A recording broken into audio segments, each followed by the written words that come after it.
We're able to live because of the hard work of our farmers. I insist to my soon-to-be father-in-law, but my words fall on deaf ears. He mocks farming as a job that's not profitable. He even laughs, challenging me to show him the life of a farmer. Fine, let him see my family farm. He'll regret his words soon enough. My name is Henry. I used to work in sales, but when my dad's health deteriorated, I took over the family farm. I'm the second son, but my elder brother moved overseas for work. That left me as the only one to continue the family business. I have a sweet and strong-willed fiancé. I fell head over heels for Ellie the moment I saw her working at our regular cafe, and that's how our relationship started. 2 years into dating, she accepted my marriage proposal. So here I am, about to meet Ellie's parents. Gosh, I'm nervous, I mutter, looking up at the luxurious high-rise where Ellie's parents live. Don't worry, Henry. I've already talked to my mom about you. But my dad, well, that's another story. I've heard her father is a stern man who owns a few restaurants. As nervous as I was, I go in and greet them. To my relief, both warmly welcome me. Sorry that we haven't been able to sync our schedules because of my busy work, the father-in-law began, then started elaborating on how well his company was doing. Henry, I hear you're the top performer in sales. You must be making good money, right? Do you have plans on where you want to live in the future? How about moving into this high-rise condo? All I could do was force a smile at the rapid-fire questions. You're being rude to Henry, said the mother-in-law as she served the tea. Thank you. This tea is quite good. The delicious flavor helped ease my tension. Oh, I'm glad you like it. My brother grows the tea leaves. Our family home has a tea plantation, and they always send us the fresh tea. The conversation took a lively turn as my mother-in-law and I chatted about the tea. My father-in-law then huffed and said, The tea plantation, how antiquated. Few households drink tea these days. I wonder when your family home will go out of business. His disparaging remark about her family home left my mother-in-law looking downcast. I had heard somewhere that tea plantations aren't as profitable as they used to be. It's labor-intensive work that requires skill and, above all, manpower. Still, seeing my mother-in-law so disheartened, I couldn't keep my mouth shut. We owe our livelihood to the farmers who work hard to produce our food. We're able to live thanks to the people who grow crops. The same is true for tea. I'm sure many people find comfort in the delicious taste of this tea. At my words, my father-in-law scowled. I seemed to have put him in a bad mood. The timing couldn't have been worse, but I took a deep breath and blurted out. I've decided to quit my job and take over the family farm. I've decided to protect the land that's been passed down through the generations. Ellie has accepted this, so please, support us in the future. The moment I announced that I had taken over the farm, my father-in-law's face turned red with anger. A farmer? I agreed to meet you because you were the top-performing sales guy. Ellie, did you lie to me? My father-in-law, his face filled with anger, turned to Ellie. I've tried to talk to you about this many times, but you were too busy. Besides, Mom supports our decision, Ellie said, sighing. She must have known it would come to this. Upon hearing that I had switched from my job to farming, my father-in-law's attitude changed dramatically. It was a parade of prejudice against farmers. How dare a poor person living in an old house talk about getting married? It's embarrassing to tell people that my daughter's husband is a farmer and so on. When asked what I was growing, I answered mainly cherry tomatoes, and he exclaimed, Cherry tomatoes? They don't seem to make much money and there's no future in them. Of course we're growing more than just tomatoes, I tried to explain, but my father-in-law cut me off and started laughing. Growing a variety of vegetables is proof that you're not making a profit. He dismissed whatever I said. My father-in-law started a restaurant business at a young age and was successful. so he's particular about profits. Although I've just taken over the farm, I've certainly been considering profits. But as I tried to discuss this, my father-in-law shook his head dismissively. He didn't expect much from me. I'd like to see what life as a farmer is like. Is your house a shack? Are your parents wearing overalls and straw hats while working? Maybe I should meet them next time. I was getting angry at him making fun of my house and parents, but the one who protested angrily was Ellie. I can't believe you're making fun of farmers. I'm ashamed to be your daughter. At Ellie's words, my father-in-law was enraged and slapped her on the cheek. My mother-in-law was angry that he had raised his hand against her daughter. Ellie, with tears from the pain, turned the situation into complete chaos. You're living in this high-rise condo thanks to me. Be grateful. I don't care who a daughter like you marries. I took Ellie, who was sobbing, and left my in-laws' house. I couldn't forgive my father-in-law for making fun of farming and for hitting Ellie. Hello, it's Henry. I'll be bringing my fiancée and her parents next time. I called my father and reported every word of my father-in-law's remarks. He runs restaurants, doesn't he? What's the name of it? He asked, so I told him my father-in-law's name and the name of the restaurants he runs. I have an idea, so wait for me. I asked what he meant by an idea, but he said he was still uncertain and hung up the phone. After a while, my father called back. After hearing from my father, I immediately went to meet some people. Later, Ellie and I went to greet my mother-in-law again. She apologized for my father-in-law's arrogant attitude. He had apparently become arrogant since his restaurant business took off. He moved into a high-rise condo to show off to people around him and began to look down on those who earned less than him. It was a daily occurrence for him to ridicule her family's tea farm. His affairs with women were not hidden, and he did as he pleased, according to my mother-in-law. She said she endured it all for her daughter. I don't want to cause trouble for Ellie and Henry by getting a divorce. My mother-in-law is a kind person who thinks of Ellie and me. Don't worry about us. Please think of your own happiness. When I said that, she thanked me and smiled. I want to help my brother who inherited our family's tea farm. I don't want to see the farm that has been handed down for generations go out of business. You reminded me of the importance of tea farm, Henry. So I'm going to divorce him and go back to my parents' home.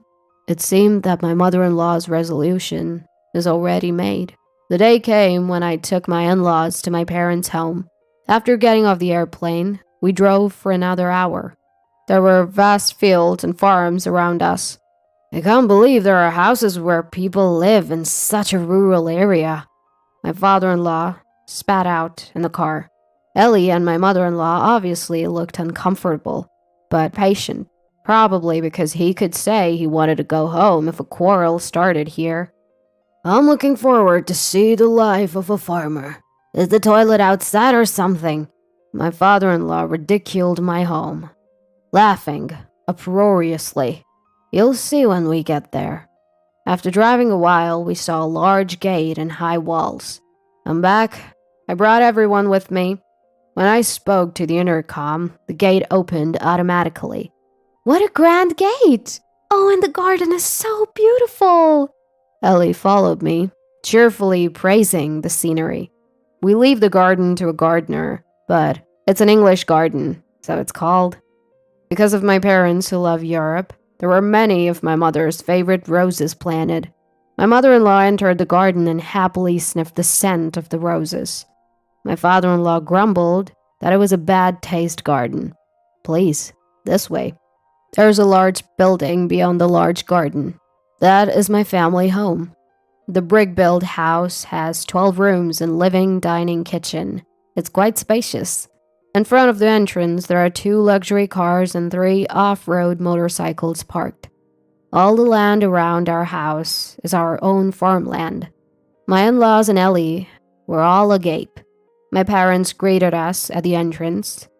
Looking at my father-in-law, they showed a smile. Of course, they are not wearing overalls. When I entered the living room, there were relatives and some people gathered. Not only my parents, but everyone was dressed in suits. My father-in-law, insisting that formal attire is unnecessary when meeting farmers, had come in his usual attire of a t-shirt and jeans. Because my mother-in-law, Ellie, and I were dressed relatively formally, he stood out significantly. Hello.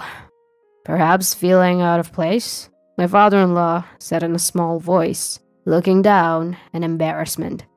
My father introduced them to the relatives. This is Ellie, Henry's fiancée, and these are Ellie's parents. It seems like Ellie's father has quite a prejudice against farmers. Were you surprised to see that our home was not a shabby hut? The gaze the relatives cast upon my father-in-law was cold. It seemed that my father-in-law had told everyone the story I had told him. No, I mean, that's not, as my father-in-law stammered. Several men stepped forward. Why are you guys here? My father-in-law looked surprised with widened eyes.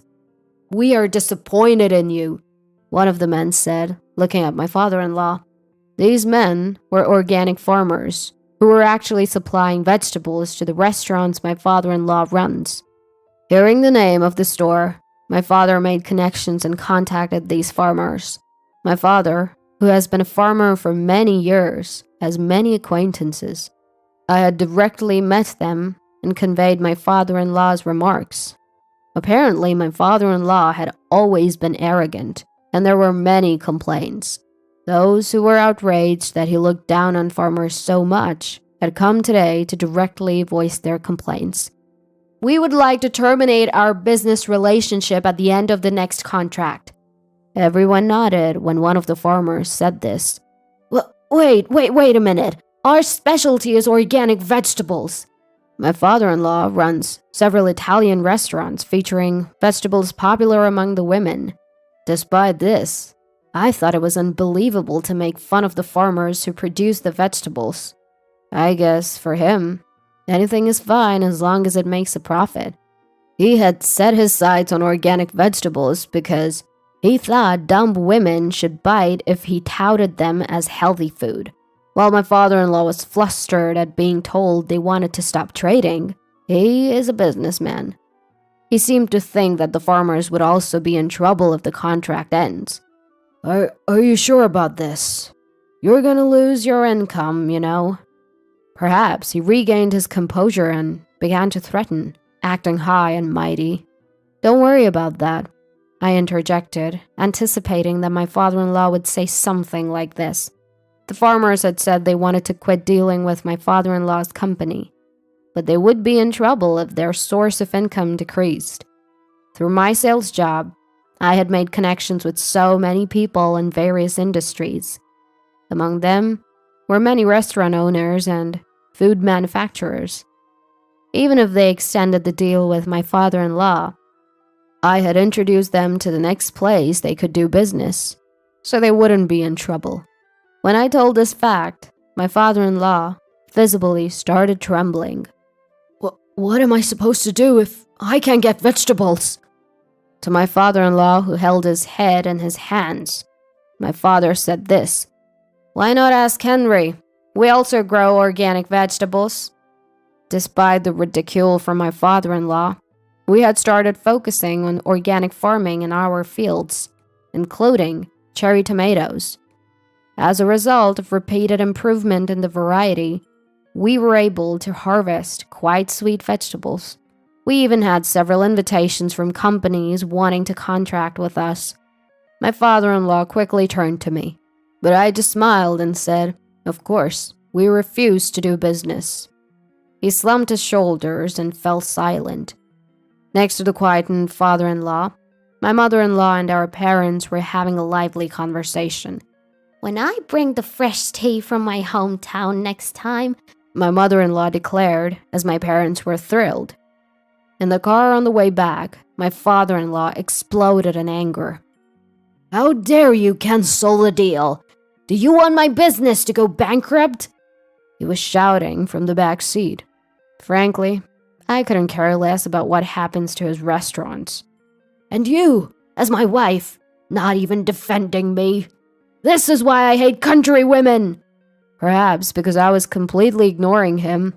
His anger turned towards my mother-in-law. Sure, you prefer city women, right? Your current favorite is Mary, isn't it? When my mother-in-law calmly started talking, the car fell silent. Henry paid to hire a detective. You didn't hide it at all, so the evidence was easy to obtain. Please take care of the divorce documents and the alimony payments. My father-in-law turned pale at her words. Divorce? What are you saying? How do you plan to survive without my earnings? She told him she planned to work on the tea farm her brother inherited after the divorce. Then my father-in-law smirked and said, Isn't that tea farm on the verge of bankruptcy? Fine, I'll divorce you. It's better to live with a young woman than an aging wife. Then, no one spoke a word, and a heavy silence filled the car.